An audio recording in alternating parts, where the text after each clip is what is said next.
Hello students, it's Anuradha ma'am here. Welcome to my YouTube channel Make Concept Easy. आज के video lecture में मैं आपको explain करूंगी 5 stage theory of personality.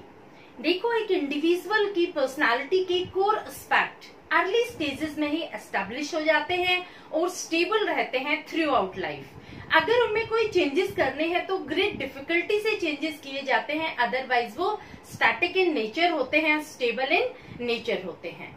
Freud ने propose की है 5 स्टेज थ्योरी ऑफ पर्सनालिटी, जिसे साइकोसेक्सुअल के नाम से भी जाना जाता है।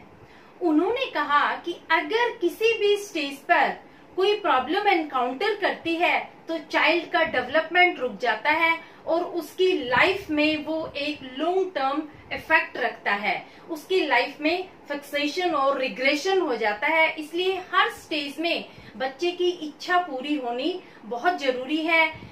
जब हमारी इच्छा की पूर्ति होती है तो हम प्लेजर फील करते हैं और ये प्लेजर उसे हर स्टेज में मिलना चाहिए, अदरवाइज उसका फिक्सेशन हो जाता है जो आगे चल के बहुत बड़ी प्रॉब्लम क्रिएट कर देता है। तो मैं स्टेप बाय स्टेप आपको 5 स्टेजेस समझाऊंगी कि कैसे बच्चे की स्टार्टिंग स्टेज से और जब तक वो एडोलसेंट पीरियड में पहुंचता है तब तक कैसे उसको किस तरह की प्रॉब्लम्स आती हैं और किस तरह से वो प्लेजर सीक करता है हर स्टेज में। तो सबसे पहले स्टेज लेते हैं हम ओरल स्टेज। ओरल स्टेज में वो बच्चे आते हैं जो न्यूली बॉर्न बेबी होते हैं और जिनकी उम्र 1.5 साल तक होती है। देखो, इन बच्चों का जो मेन प्लेजर सीकिंग ऑर्गन होता है वो होता है माउथ। ये बच्चे जो प्लेजर लेते हैं माउथ से लेते हैं, माउथ से ही ये थम सकिंग करते हैं, बबलिंग करते हैं, बाइटिंग करते हैं, तो सारे प्लेजर इनको माउथ से मिलते हैं। अगर इन बच्चों की इस स्टेज में इनकी इच्छा पूरी नहीं होती है तो यहाँ उनका फिक्सेशन हो जाता है। बड़ी उम्र होने के बाद भी बच्चे अंगूठा पीते रहते हैं। पता है उसका मेन रीजन क्या होता है कि यहाँ उनकी इच्छा पूरी नहीं हुई। जो फर्स्ट स्टेज थी वो बच्चों की अच्छे से क्लियर नहीं हो पाई, तो बच्चे आगे जाकर के भी उस स्टेज में फिक्स हो जाते हैं जो उनकी प्रीवियस स्टेज होती है। क्लियर? तो ओरल स्टेज को आप कैसे डिफाइन करेंगे? ओरल ग्रेटिफिकेशन थ्रू थम सकिंग, बाइटिंग एंड बबलिंग।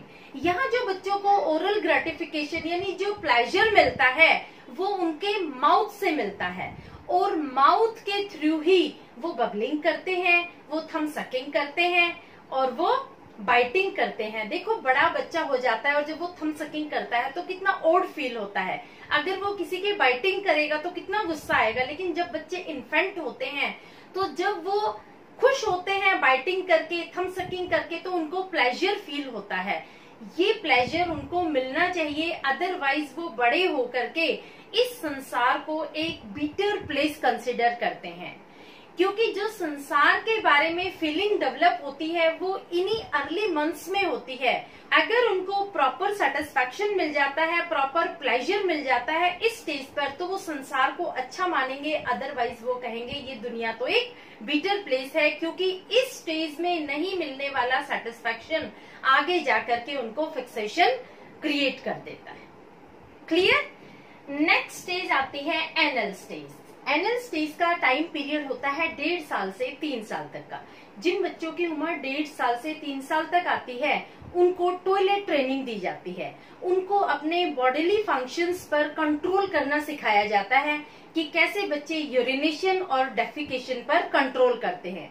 उनके पेरेंट्स डिमांड करते हैं कि जब उन्हें यूरिनेशन और डेफिकेशन की रिक्वायरमेंट होती है तो वो बच्चे बताएं अपने पेरेंट्स को, स्कूल में अपने टीचर्स को बताएं कि कब उन्हें यूरिनेशन की रिक्वायरमेंट है और कब उन्हें डेफिकेशन की।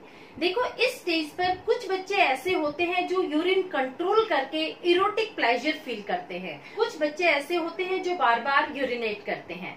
तो ये स्टेज भी प्रॉपरली सक्सेसफुली अगर पास थ्रू हो जाती है तो बच्चों को कोई प्रॉब्लम नहीं होती, अदरवाइज उन्हें फिक्सेशन की प्रॉब्लम हो जाती है। नेक्स्ट स्टेज आती है फेलिक स्टेज। देखो, फेलिक स्टेज में वो बच्चे आते हैं जिनकी उम्र 3 साल से 6 साल के बीच में होती है। इस स्टेज में बच्चे अपना जेंडर पहचानने लग जाते हैं, उन्हें डिफरेंशिएट करना आ जाता है कि मैं मेल हूँ या फीमेल, मेरा जेंडर कौन सा है। बच्चे यूजुअली अपने अपोजिट जेंडर के पेरेंट के साथ अट्रैक्शन फील करते हैं। जो मेल चाइल्ड होता है वो अपनी मदर के प्रति अट्रैक्टेड होता है और फादर के लिए उसका हॉस्टाइल बिहेवियर होता है। जो फीमेल चाइल्ड होती है वो अपने फादर के प्रति अट्रैक्टेड होती है और मदर के लिए उसका हॉस्टाइल बिहेवियर होता है। यानी सेम जेंडर से वो हेट्रेड करते हैं और अपोजिट जेंडर की तरफ वो अट्रैक्टेड होते हैं। यहाँ दो स्पेशल टर्म यूज हुई हैं, एक तो ऑडिपस कॉम्प्लेक्स है, दूसरा है इलेक्ट्रा कॉम्प्लेक्स। ऑडिपस कॉम्प्लेक्स में क्या होता है कि जो मेल चाइल्ड होते हैं वो माँ के लिए अट्रैक्टेड होते हैं और फादर के लिए उनके मन में हेट्रेड होती है। यानी अपोजिट जेंडर से वो लव करते हैं और सेम जेंडर से वो हेट्रेड करते हैं। इसी तरह से जो इलेक्ट्रा कॉम्प्लेक्स है इसमें जो फीमेल चाइल्ड होता है उसका फादर के लिए अट्रैक्शन होता है और मदर के लिए हॉस्टाइल बिहेवियर होता है। वो सेम जेंडर से हेट्रेड करते हैं और अपोजिट जेंडर से लव करते हैं। ये टर्म क्यों यूज की, किस बेस पर फ्रॉइड ने ये टर्म यूज की, मैं आपको एक्सप्लेन करती हूँ। देखो, ऑडिपस कॉम्प्लेक्स इसलिए यूज किया गया कि ग्रीक का एक राजा था जिसका नाम था ऑडिपस। वो अपनी मदर से लव करता था। उसको ऐसा लगा कि फादर उसके बीच में आ रहे हैं तो उसने अपने फादर को मरवा करके मदर से शादी कर ली। इसलिए ऑडिपस कॉम्प्लेक्स को वहां यूज किया जाता है जहां पर सन्स लव फॉर मदर होता है। इसी तरह से सेम कहानी आती है इलेक्ट्रा कॉम्प्लेक्स में। इलेक्ट्रा कॉम्प्लेक्स में इलेक्ट्रा नाम की एक लड़की थी जिसने अपने भाई को इंड्यूस किया और अपनी मदर को मरवा दिया और फादर से शादी कर ली। तो जहां पर डॉटर्स लव फॉर फादर आता है वहां पर इलेक्ट्रा कॉम्प्लेक्स को कंसिडर किया जाता है। अब देखो, इस स्टेज का जो मेजर डेवलपमेंटल अचीवमेंट था वो ये था रेजोल्यूशन ऑफ ऑडिपस कॉम्प्लेक्स और इलेक्ट्रा कॉम्प्लेक्स। यहाँ जो मेल चाइल्ड था उसने ये रियलाइज किया कि नहीं, ये गलत है, हम जो अपनी मदर के प्रति अट्रैक्टेड है वो गलत है।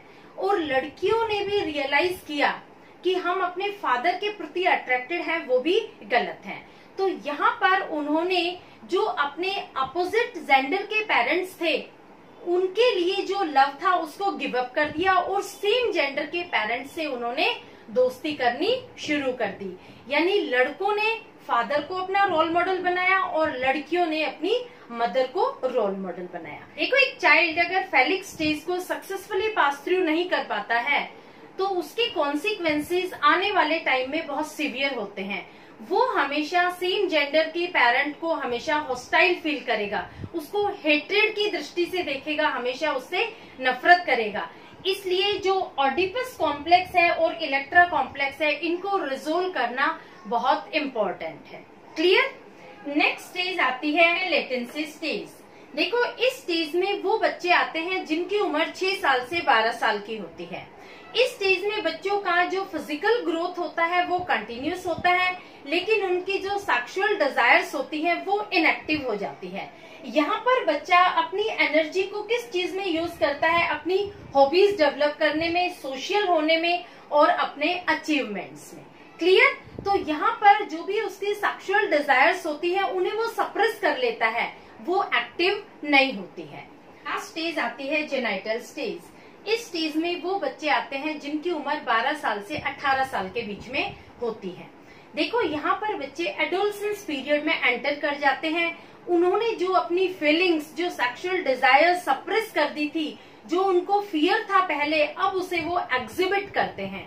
वो अपनी दोस्ती अपोजिट जेंडर के बच्चों से करते हैं। एक मेल चाइल्ड हमेशा फ्रेंडशिप करेगा फीमेल चाइल्ड से और फीमेल चाइल्ड हमेशा फ्रेंडशिप करेगी मेल चाइल्ड से। यहाँ पर अपोजिट जेंडर से बच्चे अट्रैक्टेड फील होते हैं, लेकिन एक्सेसिव इंडल्जेंस और ओवर स्ट्रेस की वजह से यहाँ फिक्सेशन और रिग्रेशन हो जाता है। तो ये सारी स्टेजेस थी। हर स्टेज में एक प्रॉपर ग्रेटिफिकेशन मिलना बहुत जरूरी है। देखो, इन्होंने 2 टर्म और दी है, एक है फिक्सेशन, दूसरी है रिग्रेशन।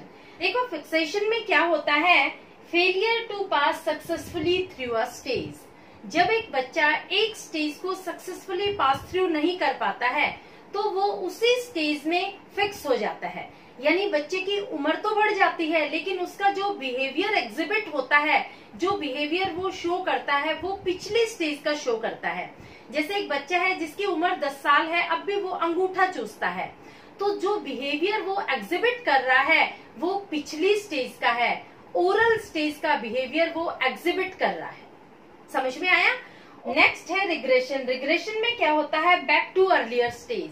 देखो, जब वो रेजोल्यूशन नहीं कर पाता है अपनी अर्लियर स्टेज का, तो वो उसी स्टेज में वापस चला जाता है, यानी जो उम्र वो पार कर चुका है उसी उम्र का बिहेवियर वो एग्जिबिट करता है। उम्र बढ़ जाती है लेकिन उसका बिहेवियर अर्लियर स्टेज का ही रहता है। ये होता है रिग्रेशन।